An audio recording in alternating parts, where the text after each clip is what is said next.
Hello everyone, कैसे हो आप सब। एक बार पुनः स्वागत है आप सभी का हमारे अपने YouTube channel Shiv coaching classes पर।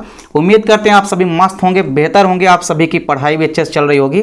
आज की इस वीडियो में हम देखेंगे class 11th biology NCERT chapter 1 हमारा चल रहा है जीव जगत यानी कि द लिविंग वर्ल्ड। इसके पहले देखिए हमने आपको एक वीडियो प्रोवाइड कराई है जिसमें हमने आपको सजीवों के जितने भी प्रमुख लक्षण है यानी जितने भी मेन कैरेक्टरिस्टिक्स हैं किसी भी लिविंग्स के या किसी भी सजीव के, यदि अभी तक आप नहीं देखे हैं तो आप प्लेलिस्ट में जाकर के देख सकते हैं। आज की इस वीडियो में हम देखेंगे जीवों के नामकरण हेतु दिशा निर्देश यानी कि गाइडलाइन, या इसको आप ये कह सकते हैं कि किसी भी प्रकार से जब हम वैज्ञानिक नामकरण करते हैं तो वो वैज्ञानिक नामकरण करते समय हमें किन किन नियमों का पालन करना चाहिए, अर्थात कौन कौन से नियम हैं, या आप ये कह सकते हैं कि कौन कौन से दिशा निर्देश हैं या डिस्ट्रिक्शन है जिनको हमको फॉलो करना है। तो देखिए इन नियमों का पालन करते हुए हमको किसी प्रकार से वैज्ञानिक का नामकरण करना है। तो वैज्ञानिकों का नामकरण करते समय या किसी भी जीव का नामकरण करते समय हमें निम्न बातों का ध्यान में रखना चाहिए, अर्थात कई सारी दिशा निर्देश हैं जिनको पालन करना आवश्यक है। पहला देखिए इंपॉर्टेंट दिशा निर्देश या गाइडलाइन क्या है, या आप ये कह सकते हैं कि वैज्ञानिक नामकरण के लिए पहला नियम क्या है। तो पहला नियम यह है कि प्रत्येक जीव को एक वैज्ञानिक नाम दिया जाता है। कहने का मतलब यह है कि हर एक जीवधारी को एक वैज्ञानिक नाम दिया जाता है, चाहे वो प्लांट हो चाहे वो एनिमल हो, उसको एक वैज्ञानिक नाम दिया जाता है और उसी एक वैज्ञानिक नाम से वह जीव हर जगह जाना जाएगा। और ये जो वैज्ञानिक नाम दिया जाता है इसमें प्रायः दो नाम होते हैं, एक नाम तो होता है वंश का और दूसरा नाम किसका होता है, जाति का। तो पहला नाम जो होता है वो वंश का यानी कि जीनस का होता है, और जो दूसरा नाम है वो किसका होता है, वो होता है स्पीसीज का यानी कि जाति का।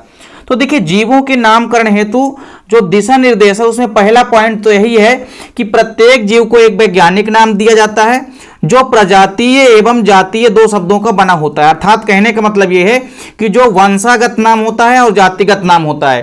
कहने का मतलब यह है कि किसी भी जीवधारी को दो नाम दिया जाता है, यानी वैज्ञानिक नामकरण में आपको याद रखना है कि दो नाम होते हैं जिसमें पहला नाम तो उसके वंश को दर्शाता है यानी कि जीनस को दर्शाता है और दूसरा नाम उसके स्पीसीज को दर्शाता है। फॉर एग्जाम्पल जैसे मान लीजिए हमने यहाँ पे एक एग्जाम्पल लिया पैंथेरा लियो। तो मान लीजिए पैंथेरा लियो यहाँ पे क्या होता है, क्योंकि पैंथेरा लियो जो होता है ये शेर का, लायन का क्या होता है, साइंटिफिक नेम होता है यानी कि शेर का वैज्ञानिक नाम होता है। तो पैंथेरा लियो में आपको क्या देखने को मिल रहा है कि इसका जो वैज्ञानिक नाम है वो दो नामों से मिलकर बना है। पहला नाम जो पैंथेरा है यह इसके जीनस को दर्शाता है, यह इसके जीनस को दर्शाता है यानी कि वंश को दर्शाता है। जबकि जो लियो है, लियो क्या दर्शा रहा है, लियो जो है ये लायन की स्पीसीज को दर्शा रहा है। तो इस प्रकार से हर एक जीवधारी के नाम में दो नामों से मिलकर बना होता है। पहला नाम उसके वंश को दर्शाता है यानी कि पहला नाम उसके जीनस को प्रदर्शित करता है, जबकि दूसरा नाम उसके जाति को दर्शाता है। और कभी कभी देखिए यदि जीवों में विभिन्नताएं उत्पन्न हो जाती है उसको दर्शाने के लिए एक उपजाति भी यूज किया जाता है। तो उपजाति को भी प्रदर्शित किया जाता है तीसरे शब्द के रूप में। तो कभी कभी तीन शब्द भी हो जाते हैं वैज्ञानिक नामकरण में जब किसी जीवधारी के नाम में उपजाति जुड़ जाती है। दूसरा देखिए दूसरा दिशा निर्देश या दूसरी गाइडलाइन क्या है, कोई भी यदि वैज्ञानिक नाम है तो वैज्ञानिक नाम में हमेशा आपको याद रखना है कि या तो लैटिन भाषा के शब्दों का यूज होता है, और यदि लैटिन भाषा के अलावा किसी भी भाषा के यदि शब्द मिलेंगे तो उसमें थोड़ा बहुत ग्रीक भाषा के शब्द मिलेंगे। तो वैज्ञानिक नामकरण में केवल और केवल लैटिन भाषा के और ग्रीक भाषा के शब्दों का ही प्रयोग किया जाता है। तीसरा देखिए तीसरा नियम क्या है कि वैज्ञानिक नाम जो होता है वो सदैव तिरछे अक्षरों में लिखे जाते हैं। तिरछे अक्षरों का मतलब है देखिए यहाँ पे जैसे लायन का वैज्ञानिक नाम जो होता है वो होता है पैंथेरा लियो। तो पैंथेरा भी थोड़ा एकदम से आप सीधा नहीं लिख सकते हैं, इसको हल्का आपको टेढ़ा करके लिखना पड़ेगा यानी कि हल्का जो है तिरछा करके लिखना पड़ेगा। तो उसी प्रकार से लियो भी, लियो जो कि उसकी स्पीसीज है शेर की, तो पैंथेरा और लियो आप यहाँ पे आसानी से देख सकते हैं, इजिली देख सकते हैं कि हमने पैंथेरा लियो को यहाँ पे एकदम सीधा नहीं लिख रखा है, हमने थोड़ा यहाँ पे तिरछे अक्षरों में लिखा गया, हर एक वर्ड को हमने थोड़ा तिरछा किया हुआ। इसका मतलब यह है कि वैज्ञानिक नाम जब भी लिखा जाता है हमेशा तिरछे अक्षरों में लिखा जाता है, कभी भी एकदम से सीधे अक्षरों में नहीं लिखे जाते हैं। चौथा नियम क्या है, प्रजातीय या वंशागत नाम जो होता है वह अंग्रेजी के बड़े अक्षर से तथा जातीय नाम जो होता है वह अंग्रेजी के छोटे अक्षरों से प्रारंभ होता है। देखिए यहां पे आप लायन में ही एग्जांपल समझ सकते हैं। हमने क्या कहा कि जो वंश का नाम होता है उसका जो स्टार्टिंग वर्ड होता है वो हमेशा कैपिटल लेटर से होता है, जैसा कि आप यहाँ पैंथेरा में देख पा रहे हैं कि पी हमारा क्या है, कैपिटल है, जबकि जो जाति का नाम होता है, जाति के नाम का जो स्टार्टिंग वर्ड होता है वो स्मॉल लेटर से होना चाहिए। तो लियो में आप देख सकते हैं, लियो में क्या है, यहाँ पे स्मॉल एल है।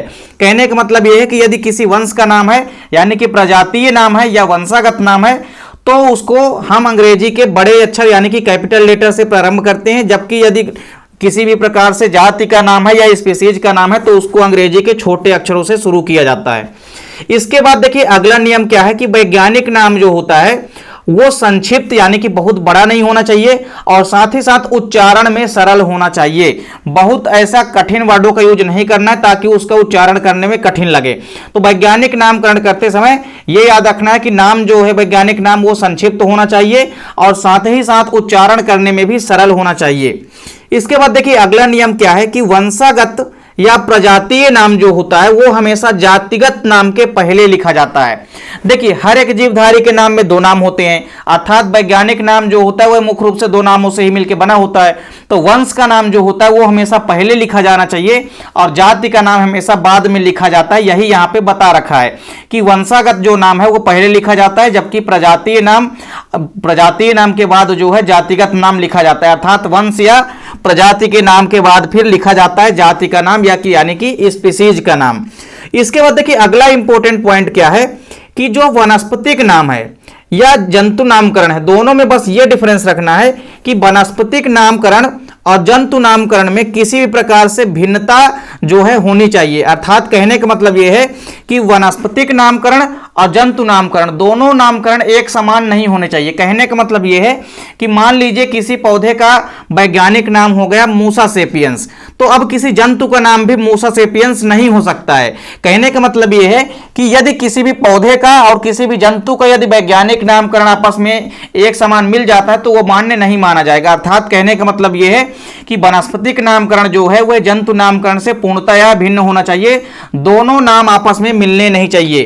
तो यह याद रखना है कि किसी भी पर्टिकुलर दो जीवों के वैज्ञानिक नाम आपस में एक समान नहीं होने चाहिए। इसके बाद देखिए अगला पॉइंट क्या है कि प्रजातीय नाम एवं जातीय नाम जो है वह 3 अक्षरों से छोटा नहीं होना चाहिए और 12 अक्षरों से बड़े नहीं होने चाहिए। कहने का मतलब यह है कि चाहे आप स्पीसीज का नाम लिखें या आप जीनस का नाम लिखें, किसी का भी नाम जो है 3 अक्षरों से छोटा नहीं होना चाहिए और ना ही 12 अक्षरों से बड़ा होना चाहिए इंग्लिश के। तो आपको यहां पे समझ में आ गया होगा कि किसी प्रकार से ना तो वंशागत नाम 3 अक्षरों से छोटा हो सकता है और ना ही जातिगत नाम 3 अक्षरों से छोटा हो सकता है। सेम उसी प्रकार ना तो वंशागत नाम 12 अक्षरों से बड़ा हो सकता है और ना ही जातिगत नाम जो है 12 अक्षरों से बड़ा हो सकता है।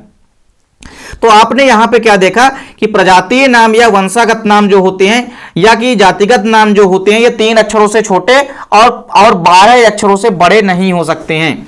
इसके अलावा एक आखिरी पॉइंट भी आपको ध्यान में रखना है कि पादपों में वंश एवं जाति के जो समान नाम हैं वह मान्य नहीं माने जाते हैं, लेकिन जंतुओं में ऐसे नाम जो होते हैं वो मान्य माने जाते हैं।